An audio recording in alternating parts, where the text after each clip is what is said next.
गोरखपुर में स्थित गोरखनाथ मंदिर किसी पहचान का मोहताज नहीं है। श्री योगी आदित्यनाथ जी स्वयं यहाँ के मठाधीश हैं। इस मंदिर का इतिहास त्रेता युग से जुड़ा हुआ है। गोरखपुर रेलवे स्टेशन से इस मंदिर की दूरी मात्र 4 किलोमीटर है। इस मंदिर में गुरु गोरखनाथ के चरण पादुका की पूजा होती है। यह मंदिर लगभग 50 एकड़ में फैला हुआ है। मंदिर के भीतर गोरखनाथ के प्रतिमा, चरण पादुका के अलावा गणेश मंदिर, माँ काली मंदिर, काल भैरव, शीतला माता मंदिर एवं भीम का विश्राम करते हुए प्रतिमा बना हुआ है। यह मंदिर नाथ योगी का महत्वपूर्ण केंद्र है। यहाँ योग साधना और तपस्या सिखाई जाती है। मुगल काल के दौरान मंदिर को कई बार तोड़ा गया। ऐसा माना जाता है कि मंदिर के वर्तमान ढांचे का निर्माण 19वीं सदी में महंत दिग्विजय नाथ और अवैध नाथ ने करवाया। मकर संक्रांति के अवसर पर इस मंदिर में खिचड़ी का प्रसाद चढ़ाया जाता है। इस दौरान यूपी, बिहार, नेपाल सहित अन्य राज्यों के लाखों भक्त यहाँ आते हैं और इस मंदिर में पहली खिचड़ी श्री योगी आदित्यनाथ जी चढ़ाते हैं। इस मंदिर में हजारों वर्ष पुराना एक बरगद का पेड़ है जो कि आपको दिख रहा है। यहाँ पे दीपक जलाए जाते हैं, अगरबत्ती जलाई जाती है। ये हजारों वर्ष से इसी मंदिर में स्थित है। आप जब भी यहाँ पे आओगे तो आपको बाहर प्रसाद के साथ साथ अगरबत्ती मिल जाएगा और उसी अगरबत्ती को और दीपक को यहाँ पे हम जलाते हैं इस बरगद के नीचे। यहाँ पे भक्तों की अटूट श्रद्धा है। जब मैं गया था तो मैंने भी दीपक यहाँ पे जलाए थे और प्रतिदिन यहाँ पे भक्तों की भीड़ लगी रहती है। मैं बात कर रहा था इस मंदिर में खिचड़ी चढ़ाने की परंपरा। खिचड़ी चढ़ाने की यह परंपरा काफ़ी पुरानी है। हिंदू मान्यताओं के मुताबिक त्रेता युग में गुरु गोरखनाथ हिमाचल के कांगड़ा में स्थित ज्वाला देवी मंदिर गए थे, जहाँ देवी ने उन्हें दर्शन देते हुए भोजन पर आमंत्रित किया। कई प्रकार के व्यंजन देखकर गोरखनाथ ने ज्वाला देवी से कहा कि मैं भिक्षा में मांगी हुई दाल चावल ही खाता हूँ और उसी दाल चावल से खिचड़ी बना करके मैं खाता हूँ। माँ ज्वाला देवी ने एक गर्म कुंड उन्हें दिया और बोला कि आप इसी में अपना खाना पका लो। तो बाबा गोरखनाथ वहाँ से भिक्षा मांगने के लिए निकल पड़े और भिक्षा मांगते मांगते वो राप्ती नदी से होते हुए गोरखपुर पहुँचे और वहाँ साधना में लीन हो गए। माना जाता है कि आज भी वह गर्म कुंड बाबा गोरखनाथ का इंतजार कर रहा है। बाबा गोरखनाथ अपने तपस्या में लीन हो गए और यहाँ के लोकल लोग उनके पात्र में चावल और दाल डाल देते थे, लेकिन उनका पात्र भरता ही नहीं था। तब से गुरु गोरखनाथ को खिचड़ी चढ़ाने की परंपरा है। इस मंदिर में सबसे खास बात है कि यहाँ पे बच्चों को भी लाया जाता है और उन्हें अपने धर्म के बारे में बताया जाता है। हिंदू धर्म जो कि सनातन धर्म है, उनकी ज्ञान दी जाती है। यहाँ पे साधना और तपस्या करना सिखाया जाता है। यहाँ देखो बच्चों की भीड़ आप देख सकते हो। सारे स्कूल के बच्चे आए हुए हैं यहाँ पे और ये मंदिर के दर्शन करने के लिए आए हुए हैं। स्कूल की तरफ से इन्हें लाया गया है और इन्हें अपने धर्म के बारे में बताया जा रहा है। कितनी भीड़ आप देख सकते हो, कितनी ज़्यादा भीड़ है। बच्चे बच्चियाँ सारे यहाँ पे आए हुए हैं मंदिर में। ये एरिया मंदिर के बिल्कुल लास्ट में पड़ता है। जहाँ पे आप आओगे तो बहुत सारे प्रतिमाएँ दिखेंगी। विष्णु जी की प्रतिमा है, स्वामी विवेकानंद की भी प्रतिमा यहाँ पे मिल जाएगी आपको, शंकर जी की। तो इस तरह से बहुत सारी प्रतिमाएँ जो आप इस पे देख सकते हो। अब हम बात कर लेते हैं गुरु गोरखनाथ के जन्म के बारे में। क्या कहानी थी वो जानते हैं हम। तो चलो देखते हैं गुरु गोरखनाथ की जन्म कैसे हुए। बाबा गुरु गोरखनाथ का जन्म 1845 में हुआ था। गुरु गोरखनाथ के जन्म की भी विशेष कहानी है।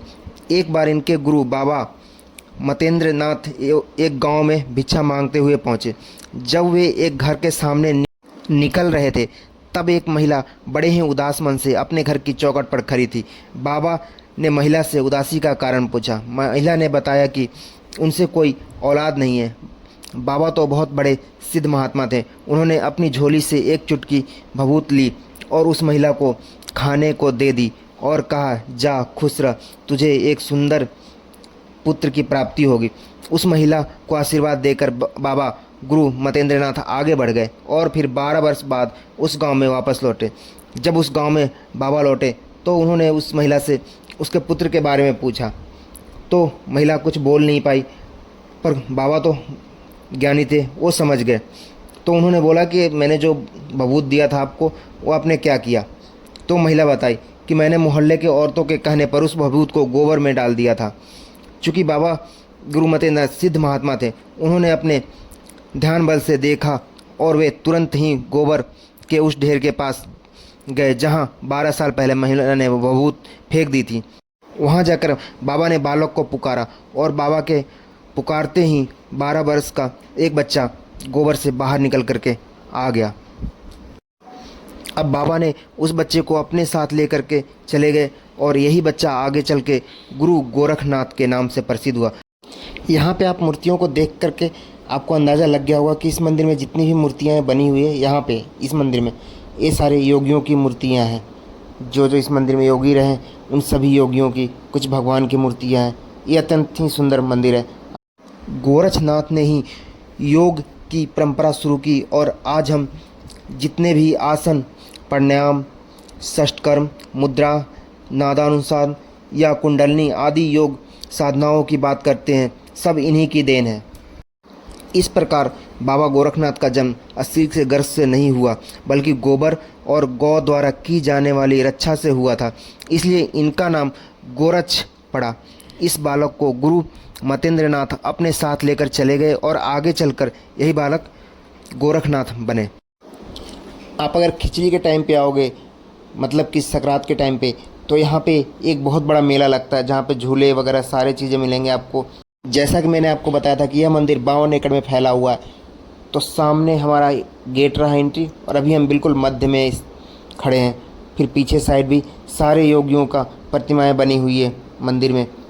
और इधर लेफ़्ट साइड में आप जब जाओगे तो वहाँ हनुमान जी की मंदिर बनी हुई, उसमें राम, हनुमान, ये सारे प्रतिमाएं बनी हुई है। सामने कितना प्यारा व्यू दिख रहा है। और यहाँ पे मंदिर परिषद में हर जगह आपको गमले और उसमें फूल और कुछ पौधे लगे हुए दिखेंगे। हरियाली हर तरफ यहाँ पे देखने को मिलता है।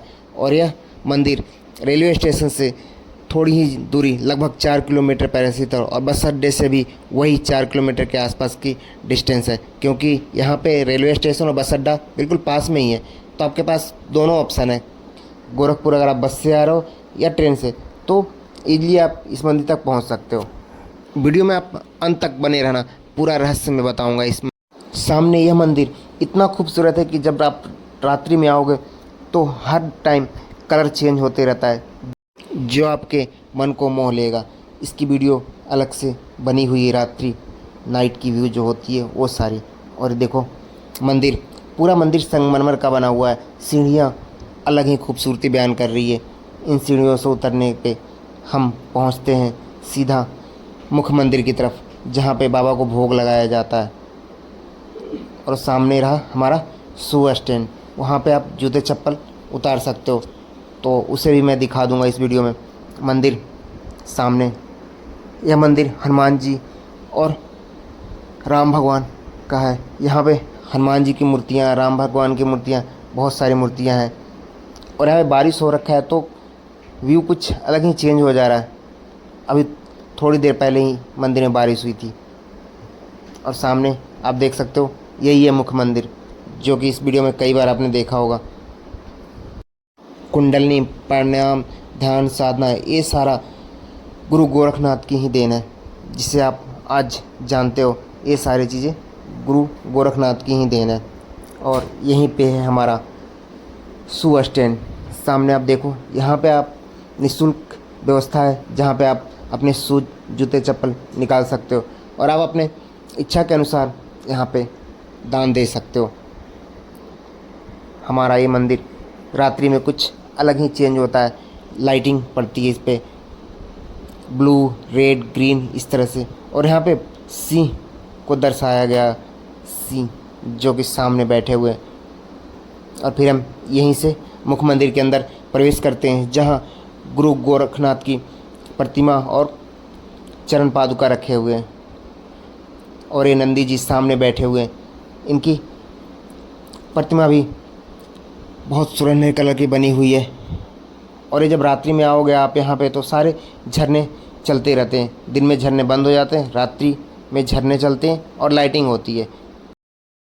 ये जो सामने आपको दिख रहा है, ये भीम सरोवर। यहाँ पे शाम के टाइम पे नाव चलती है, आप बोटिंग भी कर सकते हो। इसकी कहानी भी महाभारत काल से ही जुड़ा हुआ है। इस सरोवर का कहा जाता है कि जब युधिष्ठिर राजसी यज्ञ कर रहे थे, तो उन्होंने गोरखनाथ को आमंत्रित करने के लिए यज्ञ में भीमसेन को भेजा था, पर बाबा गोरखनाथ अपने समाधि में लीन थे। फिर क्या हुआ, भीम जी यहीं पे बाबा के उठने की प्रतीक्षा करने लगे और ये सरोवर भीम सरोवर कहा जाता। और यहीं पे जो सामने दिख रहा है ये है मंदिर, जहाँ पे भीम जी को सोते हुए विश्राम करते हुए दिखाया गया है। चलो तो देखते हैं हम इस मंदिर में। ये रहे भीमसेन जो कि विश्राम कर रहे हैं। बाबा को बुलाने के लिए आए थे, लेकिन उनको समाधि में लीन होने के कारण उन्हें बहुत टाइम लग रहा था, तो भीमसेन यहीं पे विश्राम करने लगे। बाकी डिटेल आप इस सामने बोर्ड पे देख सकते हो, सारा कुछ मिल जाएगा, जिससे ये प्रतीत होता है कि इस मंदिर का इतिहास बहुत पुराना है। महाभारत काल से भी इस मंदिर को जोड़ा गया है। भीमसेन का ये मंदिर मुख्य मंदिर से थोड़ी सी दूरी पर ही स्थित है। अगर आप इंटर कर रहे हो तो आपको लेफ्ट हैंड साइड में भीम सरोवर के पास ही ये मंदिर दिखने को मिलता है। मैं ये तीसरी या चौथी बार गया हूँ, तब जा कर के यहाँ मैं पहुँचा, नहीं तो हर बार छूट जाता था। आप आ रहे हो तो यहाँ पे ज़रूर आना। यहाँ पे प्रतिमा बहुत अच्छी बनी हुई है, सुंदर प्रतिमा बनी हुई है। यहाँ बोर्ड पे इस पवित्र स्थल की पूरी डिटेल दी हुई है, जो आप वीडियो पॉज करके पढ़ सकते हो। और भीमसेन जी यहीं पे विश्राम कर रहे हैं। अब हम चलते हैं मंदिर में आगे की तरफ। इस मंदिर से जाने पे सामने गुरु गोरखनाथ का मंदिर इस तरह से दिखता है। और ये पूरे नज़ारे हैं, जो कि दिन का व्यू है, और बारिश के मौसम हो रहे हैं तो कुछ नज़ारे अलग ही हो जाते हैं, पूरा व्यू चेंज हो जाता है। और ये हमारा सामने मेन गेट, जहाँ से हम एंट्री करते हैं, और ये सारे एरिया। तो आप जब आ रहे हो गोरखनाथ तो यहाँ ज़रूर आना। और इस सामने से देख लो, अगर आप नाइट में जब भी आप आओगे तो यहाँ पे फव्वारे और लाइटिंग मंदिर को एक अलग ही रूप प्रदान करती है। इस मंदिर में आने का बेस्ट टाइम है कि आप 4 से 5 बजे आ जाओ और 2 घंटे यहाँ पे बिताओ, बोटिंग करो, और नाइट के व्यू भी आप देख सकते हो। नाइट में कुछ अलग ही नज़ारे होते हैं, जिसकी वीडियो मैं अलग से सेपरेट डाल दूँगा। और आप अगर इंडिया के किसी भी कोने से हो तो कमेंट में जय गोरखनाथ लिखना ना भूलें, और वीडियो को ज़्यादा से ज़्यादा शेयर करें, ताकि सबको पता चले कि हमारे देश में एक महाभारत काल का भी